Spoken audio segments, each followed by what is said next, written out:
中美展開貿易會談，關稅戰降溫。Sierra C1B 期將會係會談之後第一個開賣嘅樓盤，銷情將會反映住市場對於樓市前景嘅取態。Hello， 大家好，我係 Holly。市場觀望住貿易戰嘅最新發展。今集會就住近期嘅一二手同埋工商鋪市況，幫大家整合咗3個重點。第一 ，Sierra C1B 期喺過去週末加推單位，折實平均尺價超過11,000蚊。第二，市場近期嘅購買力聚焦落新盤，二手交投未有太大突破。The Campton 有2房業主揸咗5年都要蝕超過140萬。第三，工商鋪市況有所回暖，4月份呈現價量齊升嘅局面。中美會談有進展，雙方互降進口產品關稅，貿易戰有所緩和，對本港樓市會唔會有提振作用 ？Sierra C 今個禮拜3嘅銷情或者可以帶嚟一啲啟示。Sierra C1B 期繼上個禮拜4公布第一張價單之後，過去禮拜6再度加推88伙，折實平均尺價11,100幾蚊，比第一批高出5%。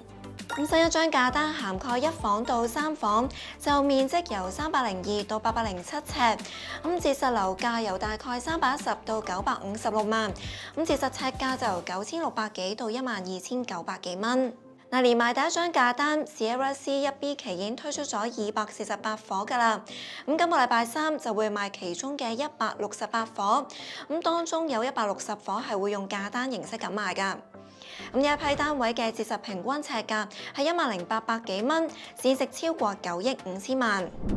受到 Sierra C 嘅銷情帶動，5月都未夠半個月，一手市場已經錄到超過730宗嘅成交啦，比上個月嘅同期多超過1倍，已經係上個月成個月成交量嘅60%半。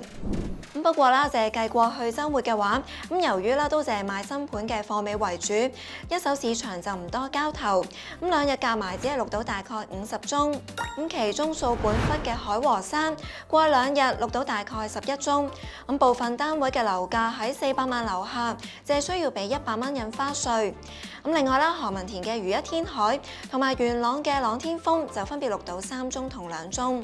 一手市場都不乏一啲大碼成交㗎，例如咧有何文田加多利山嘅聖 George's Mansion，單日就有2宗嘅3房成交啦，嚟自2座15樓 A 室 B 室，夾埋嘅成交價超過1億6千萬。至於二手市場方面，新盤搶去晒購買力，再加上過去週末適逢母親節，睇樓活動減少，二手交投就未有突破。根據4大代理行統計，10大屋苑過去2日嘅成交量介乎大概6宗到14宗。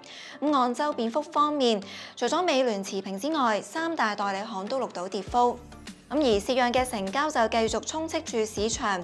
今集本嚟3宗持貨年期比較短嘅蝕讓個案，同大家講下㗎。首先有長沙灣 The Campton， 有2房單位，就面積超過500尺，近日做咗825萬，尺價超過16,000蚊。原業主喺2020年買入，嗰陣嘅樓價大概967萬，今次轉手帳面要蝕大概142萬，又或者係1/4。另外同區有納米樓嘅跌幅，更加超過30%。單位嚟自嘉一，係一間開放式戶，就面積226尺，做咗340萬，尺價大概15,000蚊，係屋苑嘅新低水平。以原業主19年大概504萬嘅買入價計，轉手帳面要蝕164萬，又或者係2/3。另外九龍塘有豪宅，4年期間就貶值接近1,600萬。講緊嘅咧就係採用單棟式發展嘅國寶啦。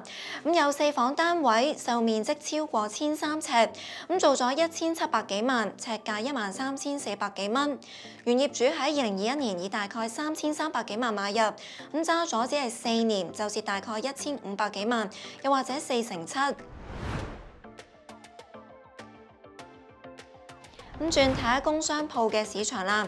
根據美聯同埋土地註冊處嘅資料顯示，4月嘅整體工商鋪有大概460宗嘅註冊登記，按月升1/7，涉及大概40億嘅金額，按月增加大概30%，出現價量齊升嘅局面。嗱，用物業種類劃分嘅話，工廈、商廈同埋商鋪都有升幅㗎。咁其中工廈同商廈啦都升超過2成，咁而工廈嘅註冊量更加佔整體嘅7%。美聯研究部就話啦，新式工廈嘅銷情啦，帶動到期內嘅註冊量啦。嗱，近期開賣嘅新式工廈有金岸科技中心、東澳、維特健寧中心同埋寶源亞洲中心等等。另外啦，價值500萬或者以下嘅物業錄到大概258宗，佔總註冊量超過一半㗎，反映細價工商廈物業比較受到歡迎。咁估計個原因就係400萬以下嘅物業淨係需要俾100蚊印花稅有關。嗱，今集時間又差唔多啦，我哋下集再見。